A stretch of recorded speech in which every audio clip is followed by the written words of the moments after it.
D-bags! Recording! Alright, I got my microphone. What else do I need, love? I have my microphone, my action cam, my tripod. Stay up there, dude. See if I can overpack this. Just to the extreme. Never used one of these before, and I kind of wanted to see what I could do with it. Oh, and just as a little caveat, look at that. It's got a little flashlight on the side. And, by the way, a little flashlight up on top. I was like, that's pretty cool. Yeah, see how it works. See how she does.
Oh, let's go.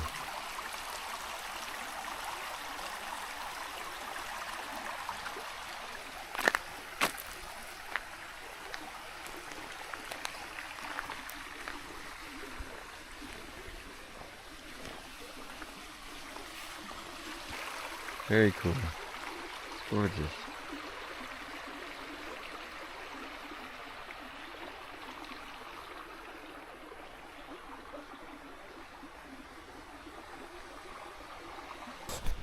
What to do now? It's what is it, 7 o'clock? Just gonna drive down into town, check it out, check out the river. I don't know, I think for people who are used to large wide open spaces, the proximity of things here can be interesting. I hope you can hear me over the waterfall, or the small waterfall, but a lot of spaces that you hang out in Europe, and Europeans probably won't say this as much as somebody who is from America or from a place like Canada or from a place that has wide open, like bigger spaces. But there is sometimes a challenge of understanding that you are going to be in places where there's other people, and you are going to be, there's a little fish that just jumped down there.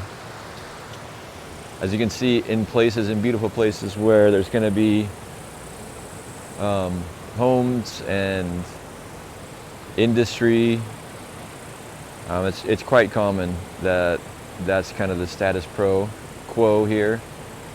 But nonetheless,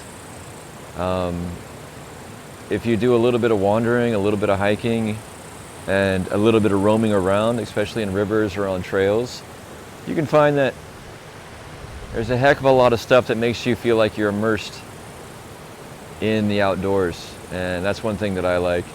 I personally like the balance of like going fishing on a river like this, and then being done with it in the evening, and then sitting out in a cafe and having a beer, or enjoying something outside, like having a pizza. I don't know why, I just think it's fun. If you enjoy it, you enjoy it. If you don't, you don't. But for me, I really enjoy it. I think it's great fun, and I get a lot out of it personally. So I don't know. I don't think it's any less beautiful.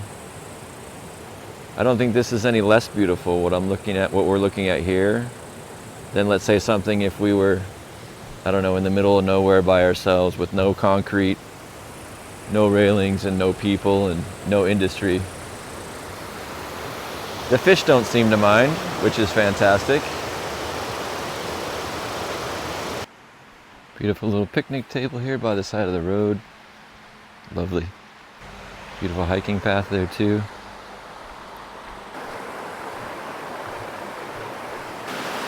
Oh, look at that. Very cool.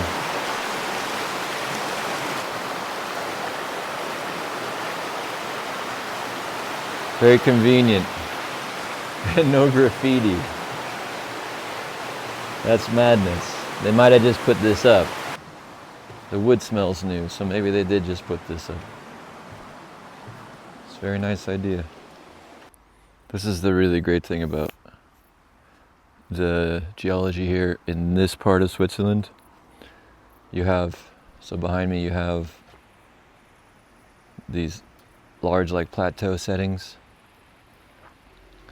Then as we pan around to behind me, and I'll walk down there too, you have these rock formations too, which are absolutely beautiful, and it's just granite walls of rock.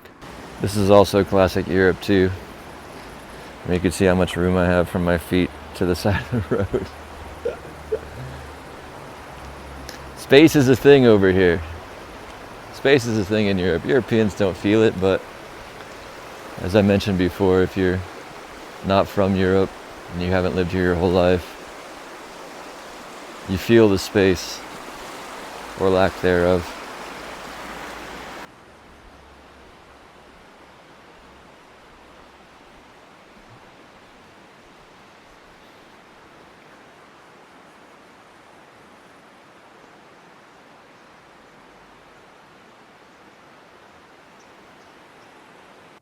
Yeah, I'm gonna head over there and kind of hunker down for the evening.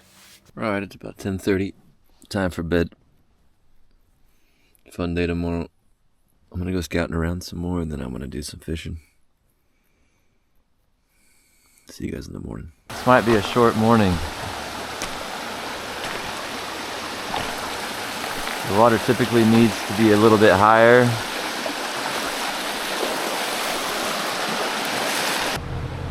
It's a really beautiful little river. Costs 30 francs to fish per day. You can get a guest card online. You just search for fishing in Jura, and it'll give you a map where you can go.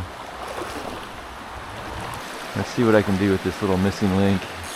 I don't think very much of anything, but let's be confident. Last time I was here, the water was all the way up on these rocks. So, I mean, this is really low. You can see that dark spot under there. Now this is just, it's not an example for what I may be catching a fish, but typically with these little rivers in Switzerland, what I found out, this dark spot under there, these brown trout will typically hide under these dark spots. So a lot of times, you gotta really be tactical in your presentation to either be going up into the white water, or if you find some deep dark spots, always watch your overhead if you can.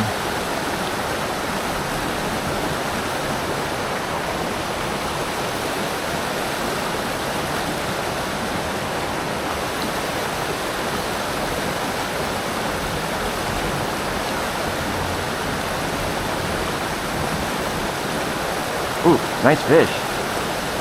That's a really nice fish. Dang. Hello.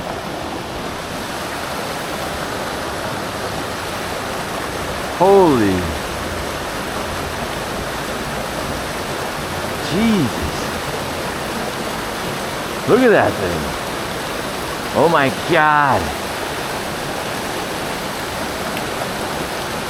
Holy shimolians. Told you there's big fish in here. Look at this beast. With the warm, holy crap. Holy crap. My Lord. That is a beast of a fish. I think it just popped out too, hopefully. No? Hopefully you guys can all see that. There you go, bud. Obviously with the water being so warm, try to handle him, trying to get that hook out of there as at least as possible. That is a big, healthy, beautiful Swiss brown trout. Hello, gorgeous.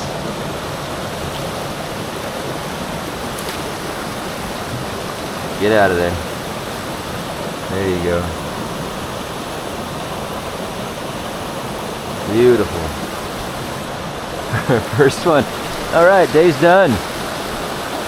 I need no more. Wow, that was lovely.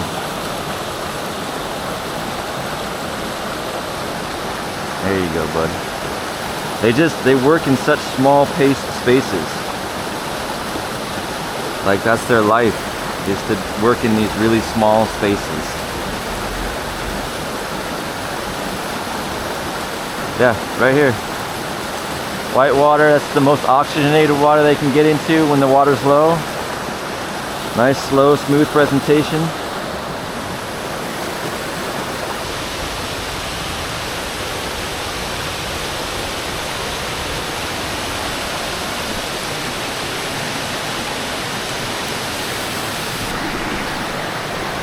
All right, I think I'm gonna call it a day. The water it's beautiful, but it is a little bit too low for me. I hope you enjoyed this. And yeah, these are the first couple videos that I'm doing, so they're ultimately going to get better over time. So again, thanks for coming along, and we'll see you in the next one. Take care.